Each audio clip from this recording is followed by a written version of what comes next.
I'm not seeing any indication that it's going live. This is really, really strange. Okay, there we go. I see it now. Okay. Don't actually know what's happening here. Okay, so let's see what's happening on Rumble here. See if that's showing on there. I don't know why it didn't work. Don't know why. I think maybe the problems of last week got messed up in here. So okay, so we're good. Okay, so you see me. That took a while, right? Took me like 6 minutes to get it going. So I just turned it on and I thought, okay, it's gonna work, and it seemed like it was working, but that it wouldn't start YouTube, and I couldn't understand why. So anyway. Just the wonders of live streaming. It's always risky with live streaming because you don't know what's going to happen until you go live. So anyway, guys, the format is that I talk for 30 minutes on the given topic, and then after that we do a Q&A. And if you don't want to stay after the topic is finished, then you can leave, and I'll take questions on any topic as long as we have time, and I allocate an hour for the Q&A after this. Now, the strange thing about live streams is every time I do a live stream, I lose subscribers. So the purpose of a live stream is not for me to promote myself, because it doesn't work, because I'm losing subscribers every time. The purpose of a live stream is to get a feel for what you're really thinking, and it really helps me, and it helps those who are like really supportive of this channel, and you have a chance to ask your questions and get deeper into things, because we're able to discuss topics that I can't discuss in a standard short format. So anyway, the topic tonight is, somebody left a comment in my video saying, hey, I got my phones from Walmart. I paid $30, and so I don't care about all this De-Gooogled business. It's not important. I'm protecting myself by having cheap phones, and I can always dump this and get another phone, another burner phone, and everything will be fine. And this is just goes to show. This is so typical, guys. This just goes to show the complete misunderstanding of the privacy problem, and it shocks me. It shocks me when you actually see behaviors. I'm going to give you examples here. Like many people in the government are so upset about TikTok, for example. They're like, oh my gosh, TikTok. They're like spying on us and all that. And guess what? They're using an iPhone and they're using an Android. And they're not even thinking about that. They're not even concerning themselves with what is actually happening when you have a standard Android or standard iPhone. And it just boggles the mind. They don't even think about this, what they actually give up. And you give up a lot if you don't understand the issue. And that's what we're going to talk about. You see, folks, the problem is that it's not like the old days where you have your devices and they're completely independent. You have your phone, and your phone, you do whatever you do with your phone stuff. And this is the way it was in the past. There were like independent devices. People used their phone, and many people stopped using computers and relied on the phone. And then there are those who use the computer only, mostly, and use the phone mostly for calling. And that, of course, is a minority now. Most people, especially young people, rely on the phone for every single thing, and really don't even want to use a computer. Family members said, I use a computer only at work. When I'm not at work, I don't like to use a computer. I use a phone. And and then they talk about threats on the phone, like, oh, there's Stingray, and there's this and that, and all the stuff that can happen to you on the phone. Like I said, you can be spied on with TikTok, and it's primarily that, TikTok, and just complete absence of the Google problem. You see, it's no longer the way it was. The way it works today is that Google realized that they can force you to identify yourself all the time on the phone, and it's really easy. You get a phone. What is the first thing that you do when you do set up a standard Android? It asks you for your Google ID. If you have an iPhone, and chances are you're going to use some kind of Google app, you're going to have to put your Google ID in one of those Google apps. In fact, they're going to ask you to do 2FA with it and on a Google app, and so you're going to put your Google ID even on an iPhone. Now, once that happens, that iPhone now is completely attached to you. You're identified, and you can't like break off this relationship with the phone, because they found out that if there's any way to verify who you are, the best way to verify who you are is with a physical hardware, because you can't just change that. If you're going to go on Facebook with, let's say, 5 different accounts, because you want a fake account and you want to like, have different presences on Facebook, and because you're going to cheat people, what you're going to do is have to supply a phone, and that's when Zuck realized, hey, you can't cheat Facebook if I ask you for a phone number, because you're not going to be able to give us multiple phone numbers, because it's expensive. So you have a phone, and you're gonna stick to one phone line. And that changed now, because Google found out that, hey, you can go beyond just doing 2-factor authentication with a phone number like Facebook is doing. You can actually start saying, can we identify your actual phone? Meaning, can we get into the serial numbers of the phone? Your phone has multiple numbers, IMEI, IMSI, manufacturer serial numbers, advertising ID, IP address, and so on, that identifies the phone and attaches it to you, and a Google ID.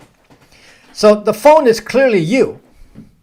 So it doesn't matter where you are. If you sign up somewhere and Google says, okay, I don't know who you are. You may not be the real Rob Braxman, and you're logging into your account, but I'm going to check your phone and see if your phone is in the same area. If your phone is in the same area, is not in the same area, either you're faking your location right now with a VPN, or you are not really that person. And so they're going to use that to verify that it is you. Now you say, well, who cares? I mean, it's for my security. It's fine. Google is ensuring my security. So I can't refocus the camera. The camera focuses itself. So it depends on objects in front of it. So if I put my hand in front, it will refocus. So no, I can't do that. There's no manual focus. I do this, and then it will change focus like that. I can't. There's no way for me to manipulate that. Okay, so anyway, because the way the phone works, it has a hardware-based identification. What's going to happen then is Google will be able to verify it's you. And why is this important for Google? Because Google is the only one that actually watches everything you do on the internet. Facebook is the second one, but Google is like number one at this. They're very, very effective. And we have like no conception that they can see everything you do on the internet. Everything. Pretty crazy stuff that you're saying that you are willing to have Google see everything you do. If you're going to political sites, they can actually see what your political beliefs are, what your political stance is. They can see if you're pro or con any particular topic. They know what you're searching for, because everything is matched to a sucking Google ID. My goodness, it's like... what is this willingness to basically give away all of your privacy to Google just from the Google ID? Now, Google will tell you, oh, you can disable the history. Yeah, you can disable a little bit of it that shows stuff to you, but not really completely. And the reason is because the Google ID is part of Google Ads. It's not really part of your privacy. It's nothing to do with you. So when you go to a website, the Google Analytics, as I explained in my current video, is on that website, and then spots the Google ID from your phone and from your browser and says, we know it's you again, and you went to this website. And you accept this and you say, oh, that's pretty cool. It's okay that Google knows everything I zucking do. My gosh, guys. I mean, to me, that's just totally unacceptable. Why would I allow any single entity to watch everything I do? And you're concerned about TikTok that cannot see everything you do. TikTok cannot see everything you do. They can see what you're doing on TikTok. They can't see everything you do. Google can. Facebook can see it if you have a Facebook account. I don't have a Facebook account, so I don't have to worry about Facebook. Those of you who do need to worry. So when you start saying that you do not want to concern yourself with de-Googled phones, you are, well, there's a couple of answers. You can say, well, I'm not going to use the phone. Well, that's fine, actually. There's nothing wrong with that if you're going to say, I'm not going to use the phone at all. I'm going to leave it turned off. Okay, fine. If the phone is off, then obviously Google can't track what you do if the phone is off. But your Google ID is still on the phone. In fact, standard Google phones don't really function very well without a Google ID. And it's very difficult. Some people are saying, well, I'm using my iPhone. I'm not going to log in with my Apple ID. Yeah, try that. Just try that. You see, I have an iPad, an old iPad, that is not logged into Apple. It is so tedious. Every time I turn that thing on, even from a timeout, I have to click on, 4 or 5 prompts to enter the password. I mean, if you're going to do anything, it means you're going to have to do that, hundreds of times a day. You're really going to do that? You're not going to log in? So, people are lying. They don't really mean that. They're just trying to outsmart me and say, yeah, I'm not logging in, so I'm safe. Yeah, right. Because the moment the Google ID is on the phone, then you are completely tracked by Google, and you're accepting that, and this is fine for you. That Google knows everything that you believe, everything. Now, you might say, well, Google's benign. It's a good company. I want to work for Google someday. And it's a good company, and, it's an American company. It can make profits, and that's fine. And you're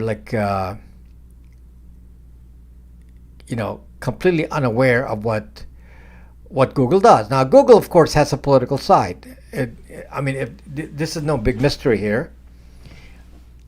As much as I don't really discuss politics here on this channel, the fact of the matter is Google has a political side. And the unfairness of it all is that Google can push any agenda on you, and it doesn't have to relate just to strict politics of left or right. It doesn't have to. It has to do with what benefits Google. If it benefits Google, then Google will do it. I'll give you an example. What does Twitter do? Elon Musk owns Twitter now, right? And yet Elon Musk is not consistently left or right. He's not, and the reason is certain things benefit him in terms of discussions because it benefits one of his companies. For example, he would promote any kind of discussion on climate change because, of course, it means he can justify you buying an electric car. So it's not straight left or right because there's a tendency for the left to be pro-climate change and the right not to be.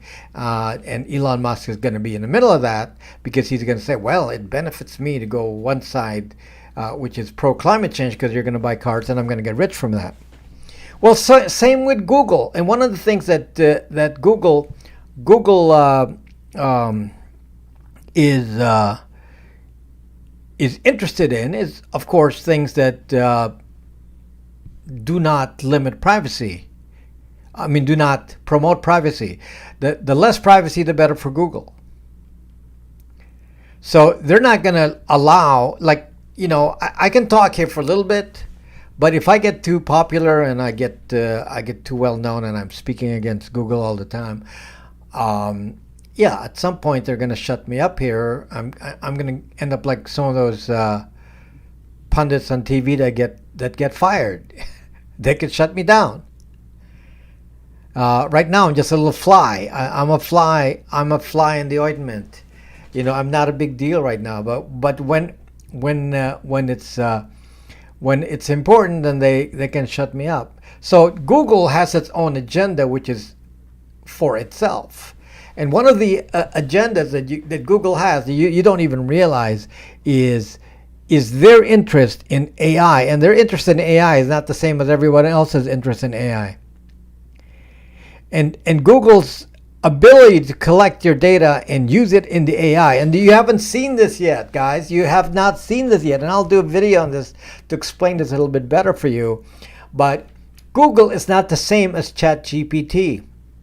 Google is not even in the same league as ChatGPT. Google has more stuff. And the stuff that Google has is your data. So a Google AI is pretty scary because a Google AI will know you. I don't want the AI to know me. If the AI knows me, it can really manipulate me in a big way. It will know what you like. Do you know that couples getting married are using AI to write their wedding vows? Do you know that people are actually creating music and art using AI? There was one guy who took a photograph, won in this photography competition, and the photograph was actually made by an AI. It wasn't even real. And in a subjective way, the people who were judging said, "Wow, this photo is going to win," and the AI is able to predict how people are going to react emotionally to the picture, and through its data, it found out that this is the kind of photo that will appeal to these judges, and in fact, they won. So, meaning that the AI knows how to manipulate you. The AI knows how to manipulate you. Now, the problem now is if the AI knows how to manipulate you without your data, what do you think is going to happen when the AI knows everything about you? Because you let it, because you don't protect yourself with your phone data, and your Google ID is very much attached to everything you do on the internet, and they collect all that. What's going to happen when the AI knows you? What's going to happen when the AI knows what you think, and the AI said, okay, it's to my benefit to write the stories and fake the internet to convince you that you're wrong. And since the AI knows all the little triggers of everyone, it's able to actually basically, do change your, what do you call it? Mind games. Can do mind games with you and start making you think something else. Basically manipulate your thoughts, and the AI can do that because the AI knows all the variations of what you can think of. And that's all based on the data that Google has collected and will collect, because you don't concern yourself with protecting your internet experience. So just to show you the difference between the average person who doesn't care about a phone versus somebody like me, I use a De-Googled phone. Now, why do I care about a De-Googled phone? It's because my De-Googled phone does not have any Google ID. It doesn't have any sort of identification that Google can attach to. So anything I do on the phone, Google doesn't know. It's invisible to Google. It's a phone invisible to Google. And many of you don't even realize, wow, you don't even need any special tricks on the phone. You don't even need security features on the phone. The security features on the phone can be standard Android, and that doesn't matter, because if you have a De-Googled phone, it is invisible to Google. Invisible to Google. And I've said this in multiple videos, but if you do just two things, have a De-Googgled phone and do browser isolation on a computer when you use a computer, you will actually then leave Google to its own areas. Let's say you only do YouTube on Chrome and you don't go to any other website on Chrome. So Google only knows what you do on YouTube. That's it. Basically, they're no different than TikTok. TikTok knows only what you do on TikTok. It doesn't know what you do on the phone. It doesn't know any locations. It doesn't know anything. It's limited to what you do on their platform. And that's the way I practice my stuff on the internet. I have very limited data. And as you know, I'm fairly well known. And I asked ChatGPT information about me, and it made things up. It made things up. Couldn't even actually tell the truth. And that makes me happy. It means that that there's enough disinformation out there. It actually isn't sure about me. The problem is ChatGPT was never fed real data about you, and Google has the ability to feed real data about you through your Google ID. Once your Google ID is known, it's kind of like a social security number.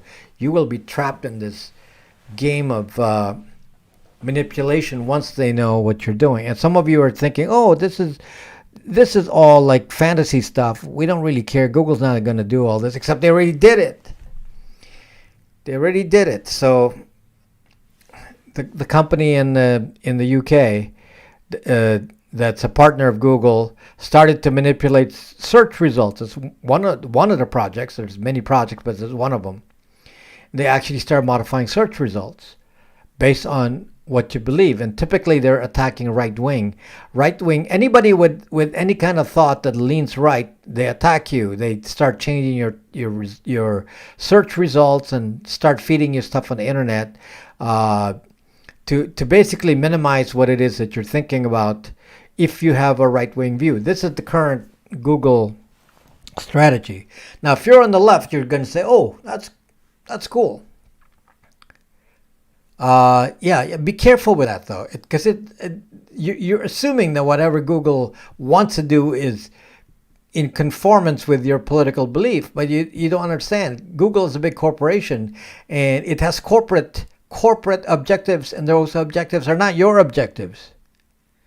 Don't ever assume that some big corporation has the same objectives as you are, and you're going to say, well, I'm woke and Google's woke, so we're going to be good.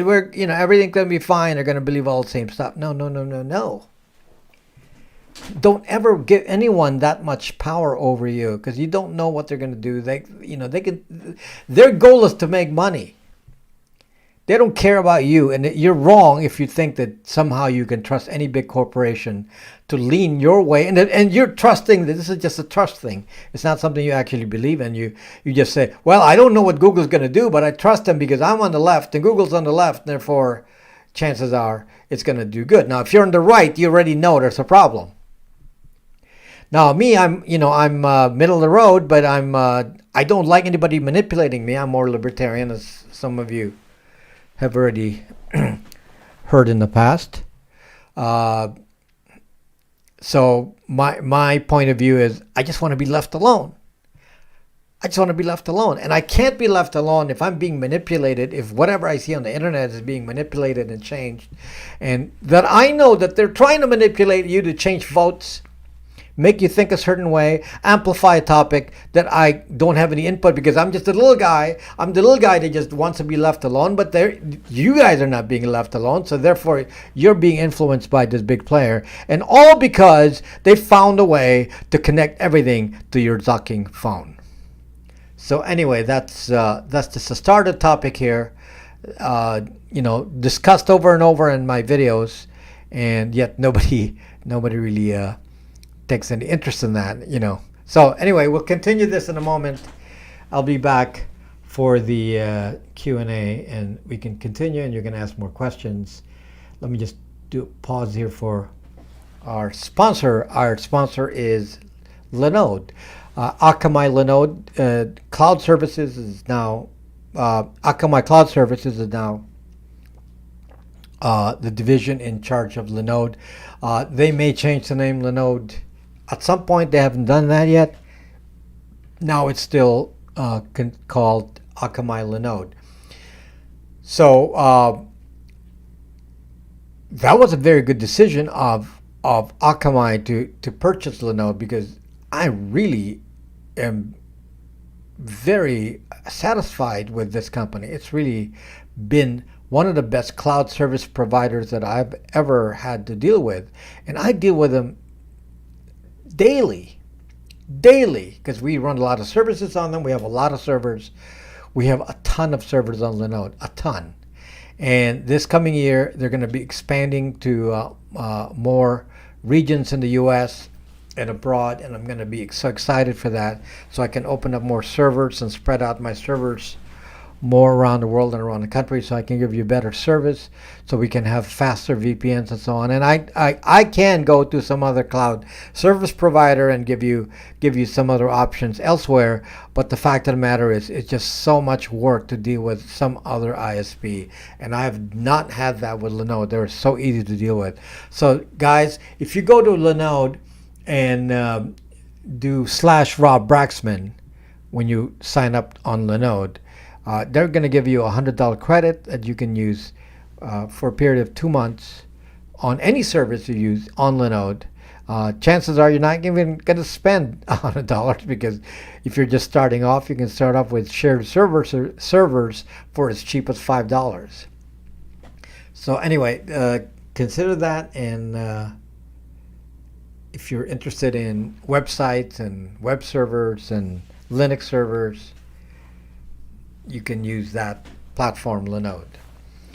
Okay, so let me look at your questions here.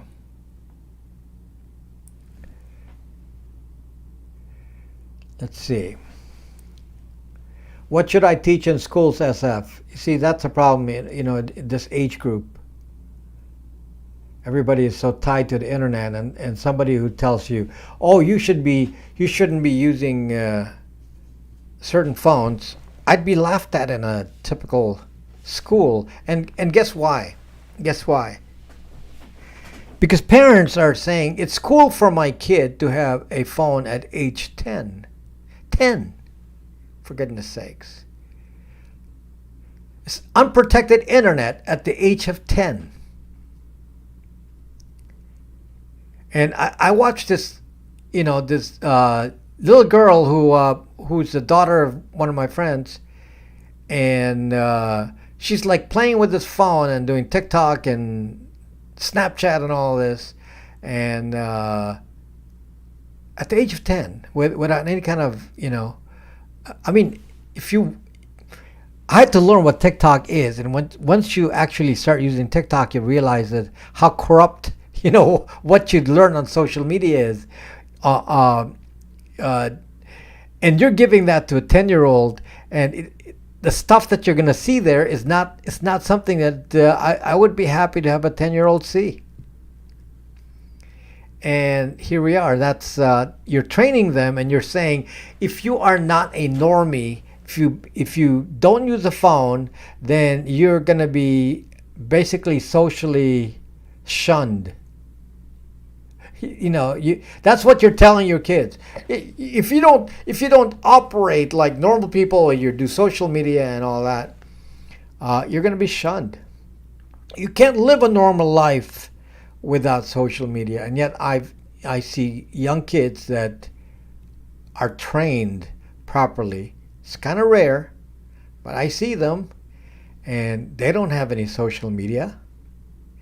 And they live a very happy life without social media. Yeah, they're on the internet, but they're not in social media. Yeah, they text their friends, they do all the normal stuff that kids do. But they're not tied to social media, and certainly did not start at the age of 10. So, yeah, people, it's a choice that parents make because they think you got to be cool. And how do I teach that to parents? Like I told you, I'm going to be ignored. when I talk about what I talk about, they kind of laugh at me and say, "Who's this weirdo?" I mean, some of you, I'm sure, talk about the same stuff I do, and you're told you're weirdo too. So anyway, that's reality. It's frustrating because I can grow the channel to a point, and then there's a point where I don't know if people want to listen. So they're like accepting, and this is really sad. And I'm already telling you this, that Google tracks everything you do. At what point do you say? I mean, that's incredible that one company can see everything that every human does in the world. I mean, the power. If they want to blackmail somebody, I mean, Larry Page and Sergey Brin can go to the Google data and find anything on anyone. Now, fortunately for me, I'm more careful. But my goodness, I'm like 0.0001%. Most people don't care. I have a phone that's invisible. So yet I'm on YouTube, so they could say, "Well, we track you." Yeah, you track me based on what I post on YouTube. So yeah, Google, you can see everything I do on YouTube. You can see everything I do with my YouTube channel account, my login to my Google ID, basically. You can see all that. And by the way, I know that. I just want to make sure it's clear. I do know that when I log into Chrome, I use Chrome for Google things, and I go to YouTube and I search for jazz or sailing, which is 99% of what they're going to see, that they can see that. They can see that. So they can analyze me and say, "Oh, okay, this guy is, into privacy, and he likes jazz and he likes sailing." And he watches a lot of videos on those topics. And some in tech channels, he must watch like Linus Tech Tips or Marquez Brownlee or one of those guys, right? So they can guess that part, okay, but they can't go beyond that. And the reason is I'm very smart when I understand that somebody is watching. I don't know if any of you concern yourself with this. I know they're watching. So if I know they're watching, I'm going to take care that I do stuff that I'm okay with them to watch. Do you ever do that? Do any of you show any kind of concern or do you take any action that reflects the fact that you know that Google's watching you? So I'm going to make it clear again. Yes, I know Google's watching me. Therefore, on the devices where they're watching me, meaning on Chrome browser, I am extremely careful. For example, I would never log in to Amazon on my Chrome browser. Never. Because then they'll see what I'm buying. Okay, so I do that on a separate browser. Amazon can't see what I'm doing on YouTube either, and Amazon can't see what I'm doing in search data. So they're all like individually isolated.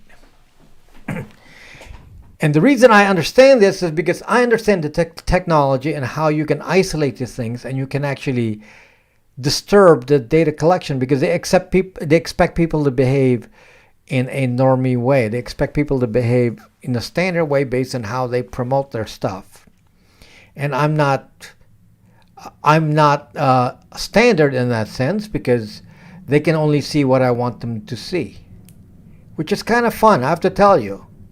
They can only see what I want them to see. So if I want to watch YouTube and not let them know what I'm watching on YouTube, I go on my Brave browser and without logging into Google, I watch whatever I want to watch on YouTube.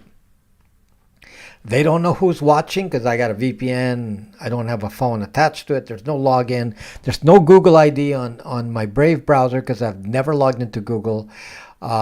There's really no trace of anything, so they can't really match anything I say or do on on that browser to anything, to any other account. They can't do it.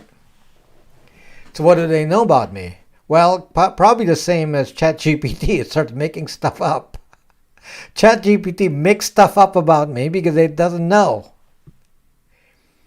And the good thing is it made stuff up in a positive way. It made claims about my career, how I was testifying in the Senate and stuff like that. It's like, wow, I testified in the Senate. Interesting. I mean, isn't that a public record?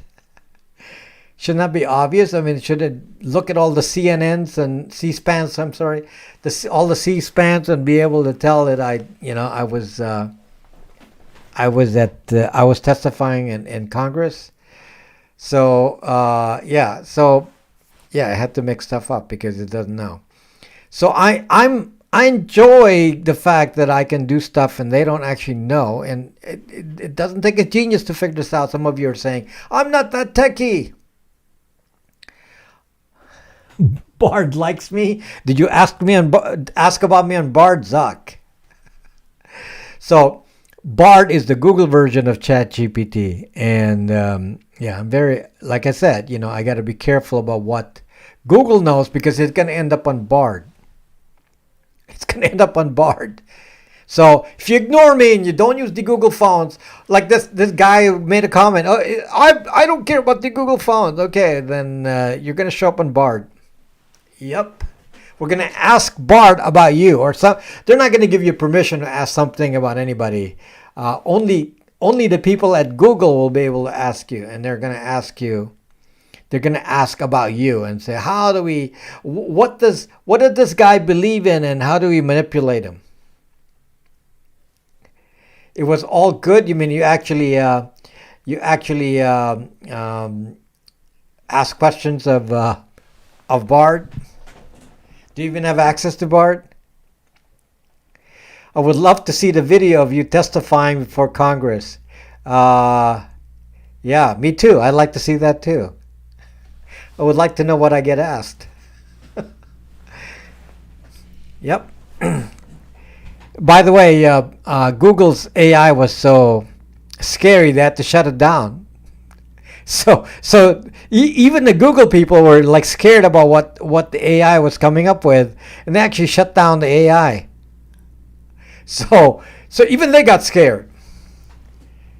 But Larry Page says to Elon Musk, he doesn't care. He wants the AI to take over the world. He doesn't care if it gets rid of humans. This is what Elon said in a conversation with Larry Page. So yeah, don't train Bard for free. Yes, if you don't protect yourself with tools that I'm already telling you about, like De-Googleded phones, you are training Bard for free. And you want to really do that. I asked Bard about you. They produce all honest, good stuff. I'm a Bard. You are a Bard. Are you really a Bard? Are you kidding, or you really are a Bard tester? You mean it didn't pick up all the evil things people say about me on Reddit? Because there's some people who will make up stuff. That's the problem with the internet. So there's this group on Reddit that make stuff up. They make all these claims about me and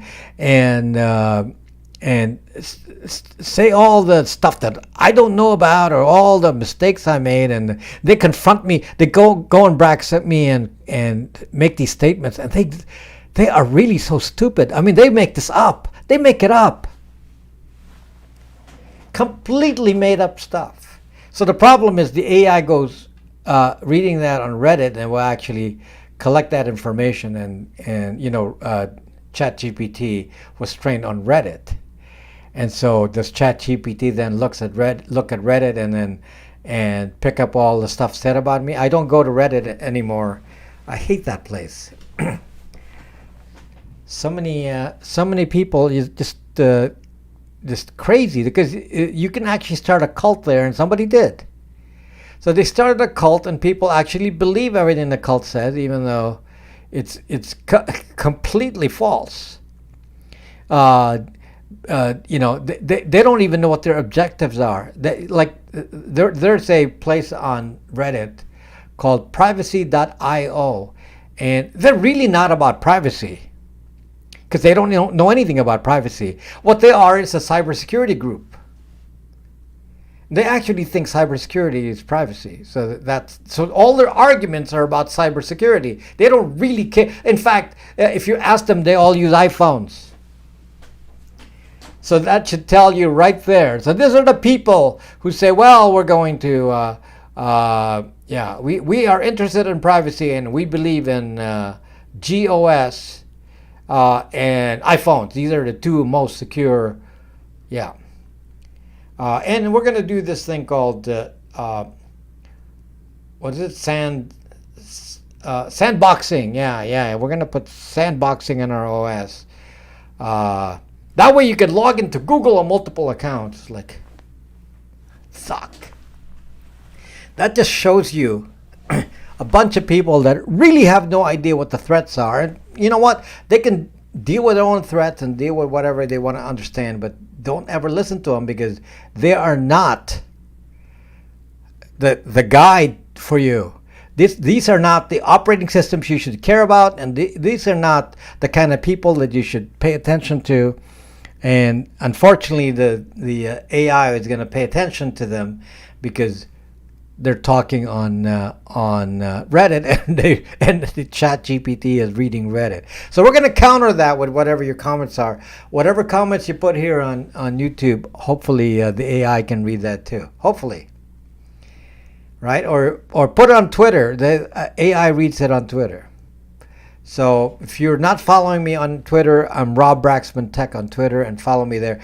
I don't really have any growth on my Twitter follower base because I'm pretty invisible on Twitter, even though I have that blue check mark. So if you have a Twitter account, please follow me on Twitter, Rob Braxman Tech, and so we can have discussions on Twitter, discussions that I can't do here on YouTube because YouTube is censored. There's a limit to what I can talk about here. If people engage me on Twitter, and people are not engaging me on Twitter, but if there's more of you there, then there's more reason to be engaged. Right now, I only have 10,000 followers on Twitter, and I don't even know if 9,000 of those followers even show up on Twitter. It may be that there's only 1,000 active people on Twitter in my follower base. I think many of those already left Twitter and are not there because I don't see any interaction. So anyway, so please follow me on Twitter, and at least I've been on Twitter a long time, RTP. I've been there because I actually started my live streaming on Periscope. So I've been doing that since my goodness, when was that? 2017, I think. Keep forgetting, but I've been on Twitter doing Periscope. I was a top creator on Periscope all those years before Periscope shut down. Periscope, of course, is owned by Twitter. So I've been on Twitter for a long time, but after Periscope shut down, I haven't really done much on Twitter. And the other thing that bugged me was because of the censorship on Twitter at the time. People would come to me and I would verify that they're in fact being censored on the left and on the right on Twitter at the time, and that kind of upset me. And that's one of the reasons I stopped my activity on Twitter. And now. I don't feel that. I feel like I can say anything on Twitter and not really concern myself with that. So we can have a little bit more free speech on Twitter now than we could in the past because Elon's not going to target me. Besides, I have a Tesla. so he doesn't know that, but yeah. So if you can, 2015 Cosmic Rose, that's when I started on Twitter. On Periscope? Wow. I'm starting to use Twitter more than 15 years ago. Yeah, but if you have the right people exchanging ideas on Twitter as a group, it'll be more fun. Right now, I don't have that. I don't have the same kind of people here. Like all of you here in chat, you should if you're on Twitter, then we can chat there on a daily basis, out in the open. Yeah. Twitter is not the same as TikTok. TikTok is good for uselessness. So, yeah. If you're brain dead, you want to use TikTok. So, yeah. So, TikTok is for the brain dead. Yeah, so I'm not going to say ban TikTok because that's kind of useless, but yeah, who cares? Just ignore it and move on. If Twitter want to stop your post with a warning screenshot, if Twitter wants to stop your post with a warning screenshot and post it, well, that is not a clear sentence, but yes, if I get a warning, I'm going to post it. And I have my own platform. I have 80,000 plus people on Brax Me, so I don't need to. I only have 10,000 people on Twitter. I have 80,000 on Brax Me. So, yeah. I have 83,000 on Odysee. I have 30,000 on Rumble. So, and I have almost 400 now. I'm right now at 399,000 on YouTube. So I'm practically at 399,000 on YouTube. It goes so hard to get to 400. It's just so hard. It might take me years to get to 400. Yeah. So just ban TikTok recipes. Problem solved. TikTok recipes. That's all you're seeing is TikTok recipes. Yeah. Yeah, there's got to be, a better way to spend your time on social media than TikTok. I signed up on Twitter when I started. I posted on Twitter less than a dozen times. Well, you know what? Once you start engaging on Twitter and having a group and you're talking, it starts to get fun. If you're not talking to anyone, it's not fun. It won't. What? It won't. What years? Can you remember when YouTube used to pay $1 per 1,000 views? Yeah. What? What do we get now? Yeah. If you think I'm making big bucks off YouTube, you're sadly mistaken. It's being a creator is tough. It's not easy. It's a tough grind, and the other thing is just the size of your channel doesn't necessarily relate to whatever income you're going to get, because it really depends on each week. As your video performs well, then you get the benefits of that. But many times the video doesn't perform well. Like my current video is not performing well, and it's a very important video. If you haven't watched that video, you really should watch it, because that's going to be the foundation for the next video. And people who watch it start to appreciate that they didn't know about the detail that I talk about in there. So it won't take years to get to 400K. Well, it's taking that long. I've been at 350K, last summer. 350K last summer. I'm basically, half a year, and I haven't even made 49K. I added 49K subscribers since last summer. It's almost a year now. So yeah, it's very hard. It is hard to get to 1,000 subscribers. No, it's easy. My sailing channel has 4,000 subscribers. My my music channel, my jazz channel, has 2,000 subscribers, and I haven't done anything. I just post, and there's no monetization though. So simply getting the numbers of subscribers doesn't mean you get monetized, because it's about the number of views. So Art said it was a good part 1 video. So yes, please watch that video. I don't know what I did wrong. Maybe the thumbnail, maybe it just wasn't interesting to drag you in there. But once you actually get into it, you start to realize that it does have a lot of information in there. It's actually a deep video, because it's actually foundational. If you watch that video in detail and know every bit of what I'm talking about, then it starts to make sense, every argument I make later on about how to defend yourself against the spying of big tech. Just put you on my notifications on Twitter. Oh, thank you. Yeah, so please, if you're interested in a little bit of free speech, yes, go to Twitter and subscribe to me. And we can have a discussion there. You play musical instrument?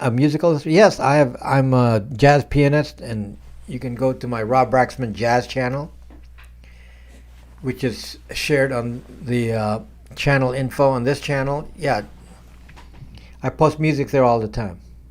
What OS is your phone based off? My phone, which is a Brax 2 phone, uses Brax OS, so it's our own OS. Yeah, so Brax OS, which is our own modification of De-Googled Android.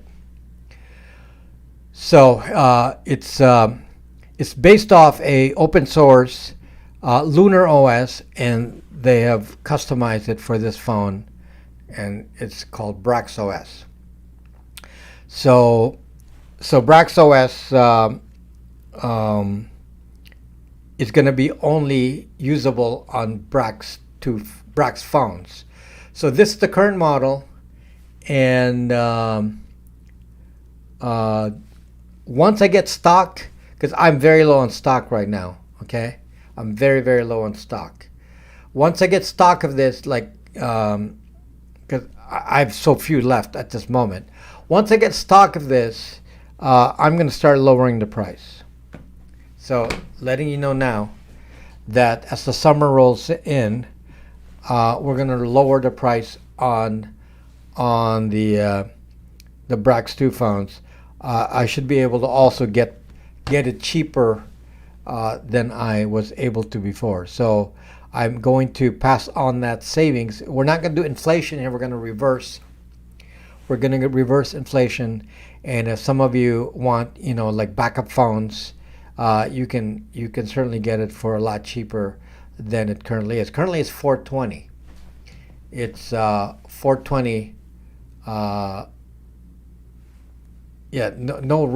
420 reference. Just it's the price. The price is $420. I'm gonna drop that in the summer.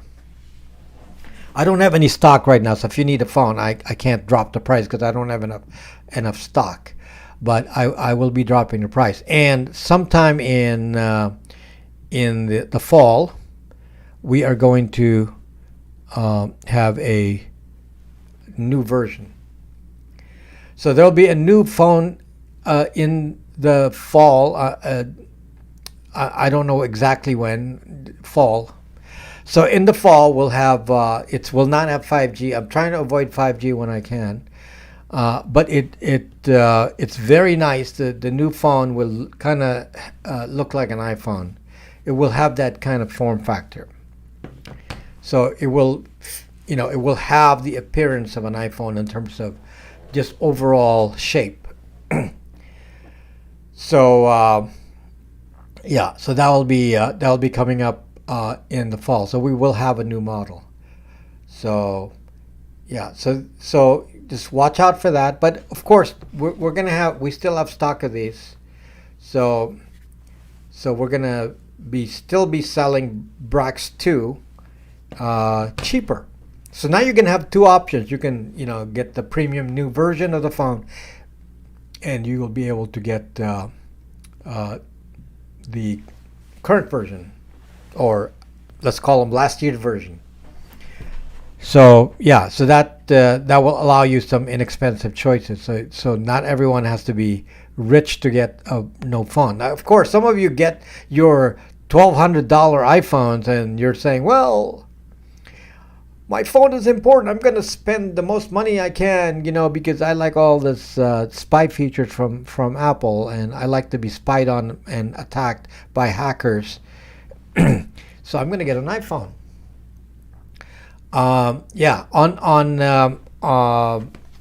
So you're not going to spend anywhere near. I mean, look, if you're spending $1,200 on an iPhone, I mean, this thing is $420, and we're going to drop this. We're going to drop the price soon.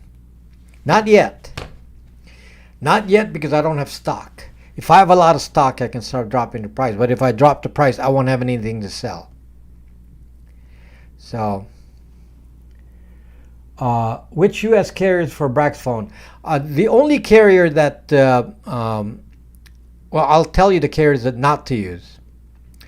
Verizon does not work reliably for texting, so therefore I don't recommend Verizon.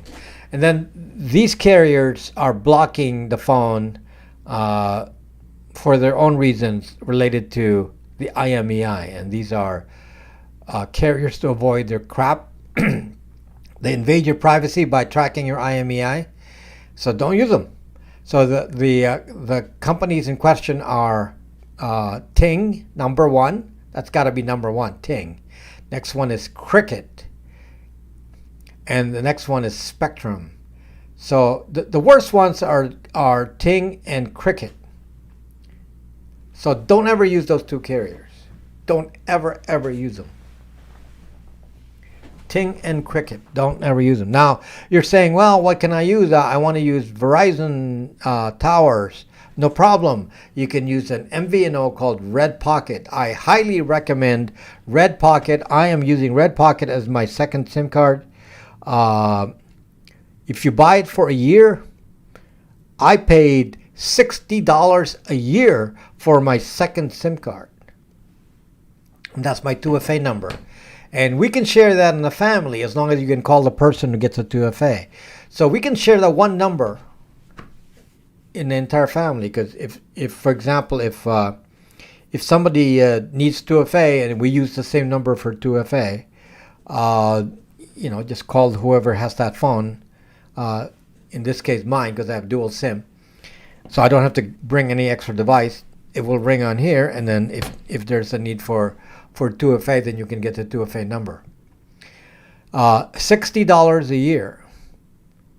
So for low use stuff, Red Pocket is awesome. They used to be the company that used to be like Red Pocket was thank you, Juan, thank you so much, that's very kind of you, was Ting. Ting used to be like that, and then Ting got bought up by the new company. This new company is crap. So Ting went from a good company to a very, very bad company. They're like, want to spy on you. They put all this security stuff on there and tracking your IMEI and whatever. We don't want that. So yeah, so Brax 2 phones always have dual SIM. In fact, it's very difficult to get a US phone with dual SIM that is not eSIM. Many are eSIM. You don't want eSIM. Okay, because when you use a dual SIM phone like this, you can always turn off the SIM. You can just go into the settings and turn it off. You don't even have to physically pull it out. These guys control your phone, and if the SIM is in there and it's active, then somebody can track you using Stingray and any number of backdoors in the Qualcomm or MediaTek baseband modem. So yeah, Ting used to be good. Jay, used to be. Then it got bought out and it turned evil.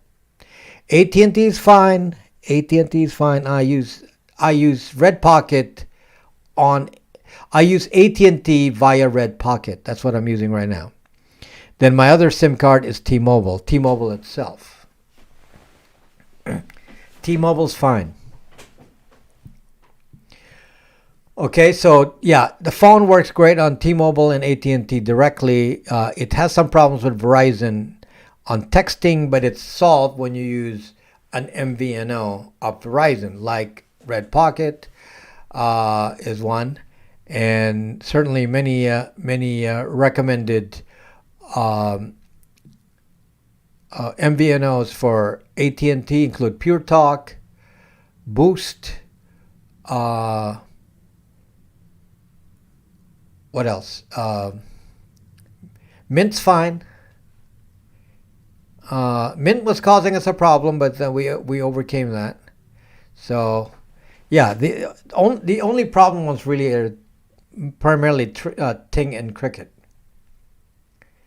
Verizon is not blocking the phone. It's just that they have a problem with the texting, and they don't want to fix the problem. So, okay, well, if they don't want to fix it, then yeah. Then if you can help it, don't use Verizon. Verizon is really picky. Their network is so specific that there's always a lot of issues with Verizon. Now, the way that it works, and some of you may not know this, but the Androids, and this is an Android open source, so AOSP, when it ships out from AOSP or Android.org, they already preload a lot of the APNs are on there, the access point names for every carrier. And if the carrier supplied the right APN off the phone to Android open source, then oftentimes you'll automatically just get it right. And the MVNOs don't have that, so you often have to do it manually. Well, the problem is that Verizon put a APN on this, and we can't edit it. So there's something wrong with the APN, but we're not able to correct it because they locked it. They prevent you from modifying the APN. So because there's no way to fix that, then I can't use Verizon. So fortunately, we have an option. If you want to use Verizon, we do sell Google Pixels, De-Googled. And so if you can't use a Brax 2 phone and you need to use Verizon, then use a Pixel. Okay, so it's never a dead end. There's always a way to go de-Googled and make yourself invisible. I don't care what de-Googled phone you use as long as it's not from China. Don't do like Huawei or one of those. But if you're using the regular de-Googled OSs, Brax OS with Brax 2 or Pixels with Calyx OS or Lineage OS or whatever, they're all fine. They will all hide you from Google. Which is all you need to do. You don't need to go overboard with a lot of these phones that make promises that this is going to make it really, really safe for you because we have all these security features, and you'll find a lot of that is nonsense. And those are the kinds of things they write about me on Reddit because I'm calling out on their nonsense. MicroG is good. MicroG is perfect. Have you read the source code of MicroG? MicroG is actually very simple. I have a video on MicroG. Do you know what MicroG does? It doesn't do much.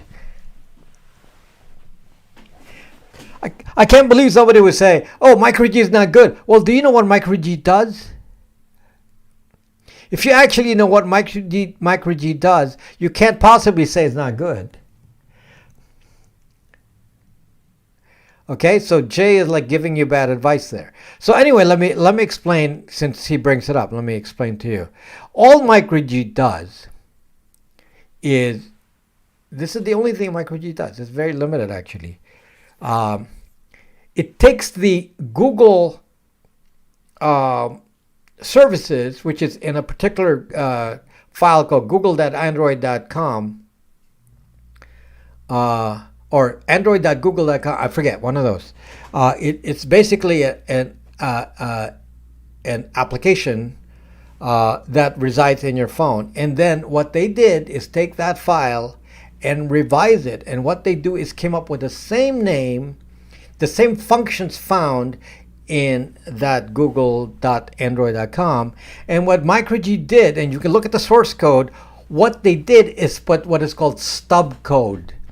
Meaning, when Google says, I want to spy on you by launching the, all the forensics on Google Play Store, and I'm going to call this Google function Google Play Store. And instead of going to Google, it goes to the MicroG version of this google.android.com.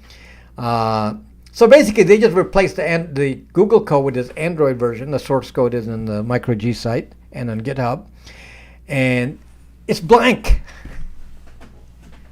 That's it. So apps don't fail because they say, oh yeah, I can call this function, report my telemetry to Google, and it goes to the google.android.com file and start sending it information, but it's going to a stub. There's no code. So stub means no code. No code. That's what MicroG does. No code. Now they aren't able to do everything that Google does, so what they do is just where they can, and mostly it relates to Google Play Store and such. What they do is they just put a stub code so that the apps don't crash. That's it. That's what it does. It's so limited. How can you say that there's something bad about it? There's nothing bad about it at all. Okay? Ask Rob if enables all of MG. He won't because it is bad. Enable all of, what the zuck is, if it enables all of, no, you don't enable any other part of MicroG. Because if you enable other parts of MicroG, it actually calls, to Google, so you don't want that. By default, we put in MicroG, with nothing on there, which is what you should use. Yeah, you can do bad stuff. You can actually go to MicroG and log in with your Google account, in which case you just defeated the purpose. So I guess they have to satisfy everyone, and so they put that code in there. But the main function of MicroG is to put stub code. There are not that many functions that they put stub codes on, and it's listed on. There are not that many. They only have 2 files, and they just took all the function names and just turned them into stubs. That's it. Have them all return true. So no crisis. What home security system do you recommend? Yeah, I use AOSU. It was in my Christmas video. So you can it looks like a Ring doorbell. It's not Ring. Runs very well. Local only. It's fine. Yeah, local. No. It's not putting my videos on a server. AOSU. There's a. It's actually the same as another product that's. I think they're like rebranded. What's the name of the other one? Yeah, I forget the name of the other company. But there are 2 products, and they just basically are rebranded. It's the same product. They just keep different servers. But the one I use is the other one. So AOSU. AOSU. And yeah, you can buy that, and like a doorbell, like a Ring, but it's not a Ring. It's a safe version of it. Yeah, and it puts the videos on the inside of your house in its own little wall unit that you plug in, so it's not in the camera. Yeah, there you go. EUFY, EUFY. Yeah, that's the other one. So AOSU and EUFY, oh goodness, I don't know what they come up with. Is Chinese names. They're the same. The hardware is the same. Yeah. So I researched that, and I'm using it, and it's fine. And it works well, actually. It works well. Now, I personally, I only use it for the door. I have many cameras all over the house, and I made them, so they're all my own security camera with my own software. So I trust all of those. The problem is they're all built from Raspberry Pis, and I can't buy those anymore. So, isn't that a vacuum company? I don't know if they sell other electronics. But Eufy and Aosu, I'm sure they are made in China, but they're fine. They seem to be running well locally.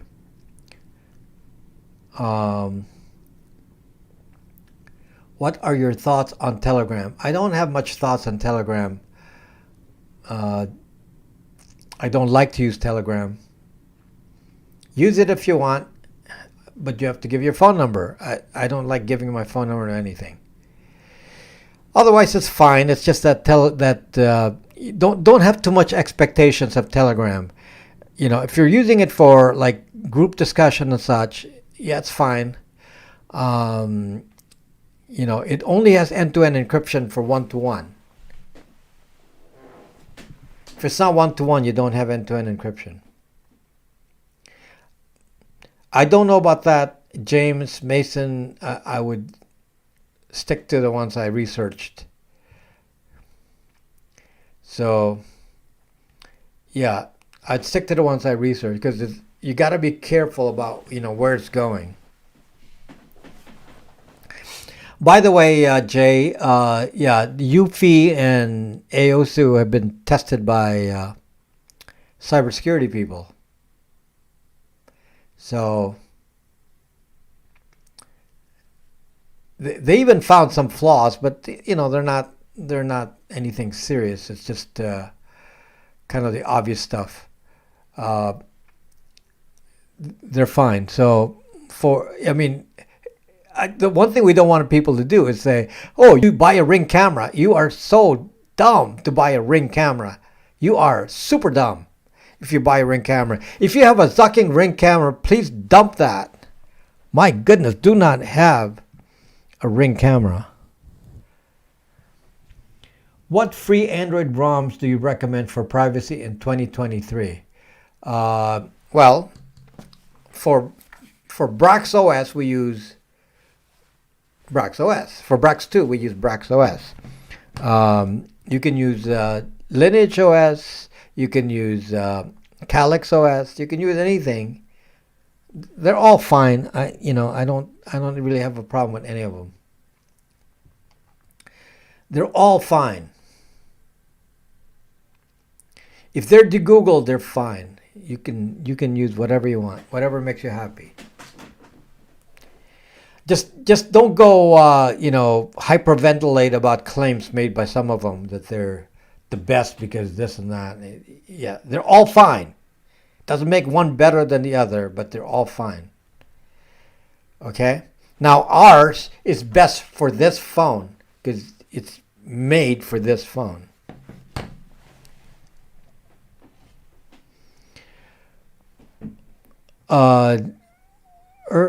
Eufy doesn't work without an internet connection, which makes me think it's not local only. Well, it needs to do the same kind of thing that Synology does. You need to pass the IP address inside your local area network, which is not of any security threat whatsoever. But it needs to pass that internally, and the only way to do that is to go to a server and send that. But there's no actual importance to that piece of data. It's like saying, what is your 192.168 IP address inside your home so we can access the device? And that's what it has to go outside to do that. It has to do that. Synology servers do that as well, and I do it when I had made my own security camera, because you got to send that information outside. Now, if somebody reveals that your internal IP address for your camera is 192.168.1.64, that means nothing. To an outsider, that's not a attack entry point. It's only of value to find the device because you don't have any domains inside. So I don't worry about that stuff. So that's fine. So yeah, so just understand the risk and very minimal here. But don't come to me and say, well, I don't trust these Chinese products, so I'm going to use Ring. It's like, fuck. That's pretty bad stuff there. So don't use Ring. Don't use Blink. Blink is owned by Amazon too. It's like Ring.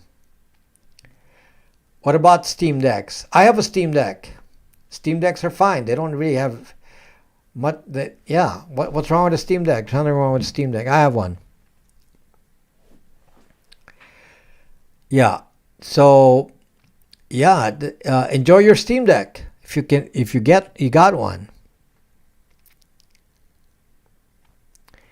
Because I don't like putting games on a computer. It's just, you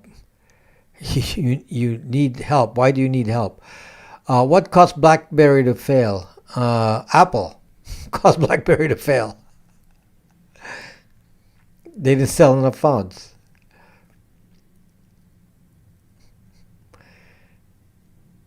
What else? Let me look in...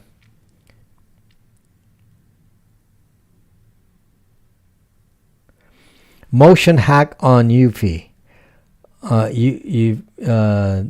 You just move then stop for a few minutes and it won't re-record. It's BS. You're right. You can probably play games with that. It's kind of hard to beat with standard sensors. So I had a different kind of sensor on my cameras. Because the standard sensors used infrared, and I had one that actually used radar, and and it was more sensitive. But then it became oversensitive, and then you put it outside, and birds would fly in. It was very, very difficult to keep it from doing false alarms. So there's for most purposes it's fine. In my case, there's a kind of a long entryway before you can even get to my door. So you really can't avoid not being captured by the camera. It's Novell netware, okay to use. You're funny. That shows your age, though, Pool. That's showing your age. Let's see. Isn't Novell a little dated? Yeah, he's. We know how old he is now. Novell is great. In the year is 1987. Will you talk about Google Omnibox predictions, privacy implications in part 2? I'm going to talk about, the strategy for solving the stuff in part 2, yes.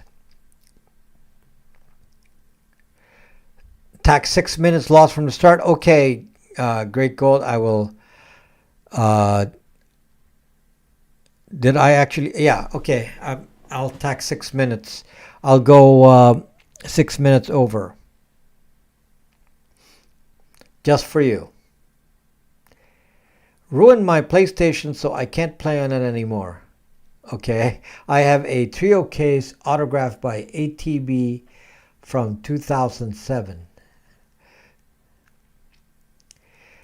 We're going to add 6 minutes, Cosmic Rose, because, Great Gold is tracking the clock and says I didn't start on time. Brax has booby-trapped the long haul if you don't have the password. There's a way to track people by MAC addresses of their phones.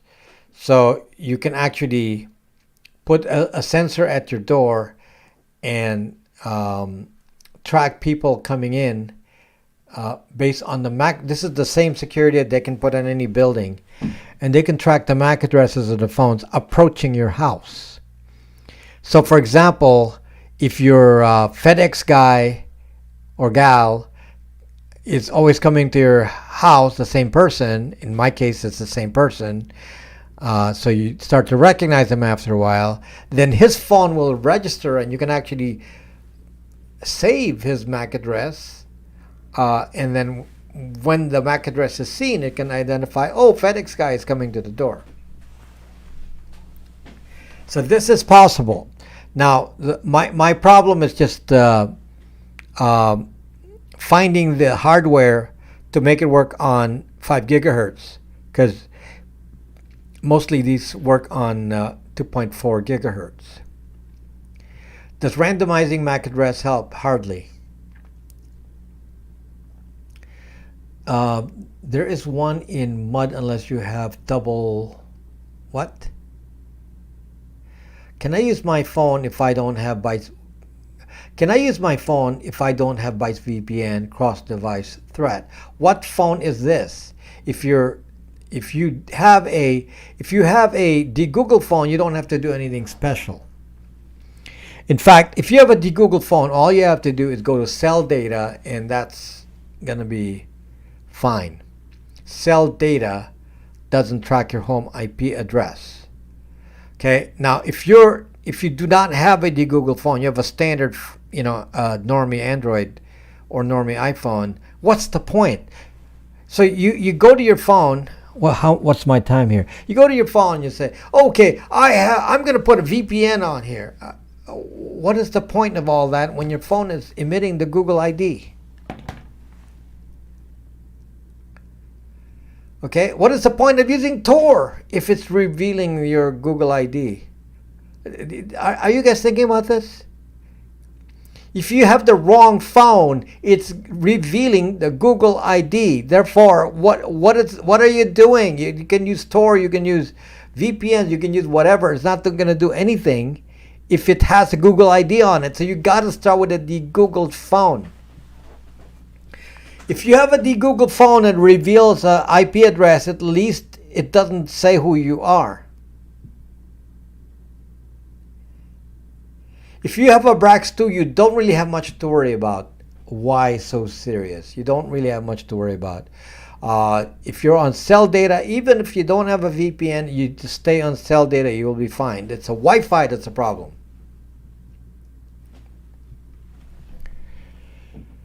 So if you don't have Wi-Fi, if you want to be, let's say, it depends on what you're doing on the phone. If you're doing useless things, then it doesn't matter. But if you want to truly be safe on the phone, all you have to do is go to cell data. Don't connect to the Wi-Fi. Disable the Wi-Fi and use your unlimited whatever, and you'll be fine. And that's without a VPN. Now, having a VPN obviously allows you to use Wi-Fi or use a router, a VPN router. If you have a VPN router, then obviously your devices are automatically protected.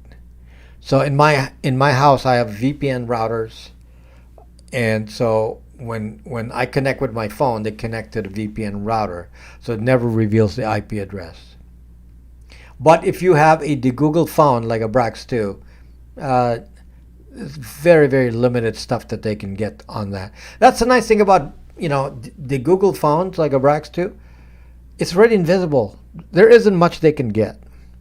I wouldn't worry too much. There's almost nothing you can do wrong when you have a De-Googled phone, to be honest with you. You don't really have to think much about it. Just use it normally because you are already invisible. Okay, you don't need to be hyper vigilant or whatever with a De-Googled phone. If it's really De-Googled, you can relax. You should feel relaxed. There's no Google ID. Even if they captured an IP address, they still don't have a Google ID, so they don't even know who to relate it to. So yeah, you can kind of relax. So yeah, please consider getting, a safe phone, the Google phones. So these are safe phones.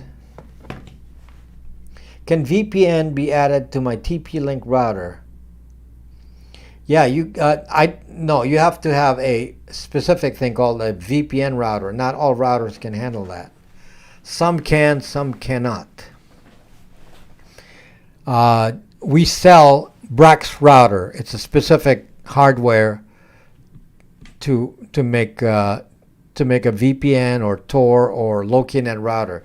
So for example, in our case, we use an Intel NUC NUC mini PC because we can't get the Raspberry Pis, and then you use that and you install Ubuntu on there, and then you run my script, and then it becomes a Brax router. And then from the Brax router, you can control it. You can do VPN mode, and it will route all of your traffic to the VPN. Or you can go to LokiNet, or you can go to Tor. Normally, you don't go to Tor, aside from being slow. It's often blocked by many sites. So Tor is not usable for many, many cases. So it's a specialty kind of use. So I don't recommend that. For normal use, you would use VPN or LokiNet. How do banking apps act with Brax phones? So most banking apps work fine. So it depends on the bank.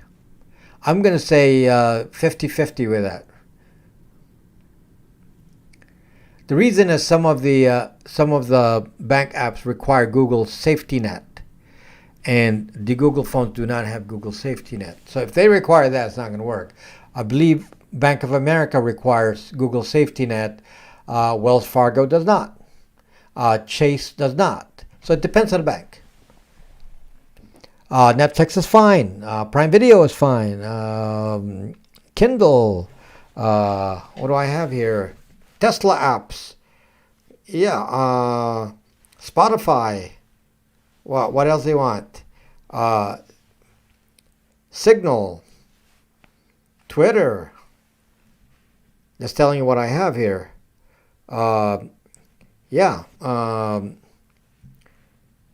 Even my AOSU camera, yeah, I can run it here, no problem.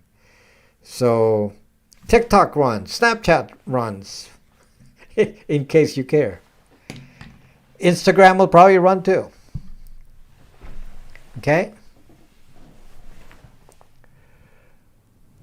Okay. I guess I have 3 minutes. Insurance apps track you for a discount if you're into it. Yep, that's correct. So when they say everything leaves a footprint, he isn't necessarily true. They say everything leaves a footprint isn't necessarily true, right? Phone and internet. Well, it is if you're not using the right hardware. If you're using a De-Gooogled phone, it's very hard to record what you do. Very hard. I mean, you're still confused? I mean, basically, if you have a De-Gooogled phone, you don't really have to think. It just works. You say, I don't understand what you're saying, Rob. And I'm going to just tell you, if you have a De-Gooogled phone, you don't have to think about it. Your phone is not tracking you, period. That's it. Okay, PD Boy says Charles Schwab is okay. Do I need to install anything for Bytes VPN? If you want to use Bytes VPN on a device, you have to use OpenVPN,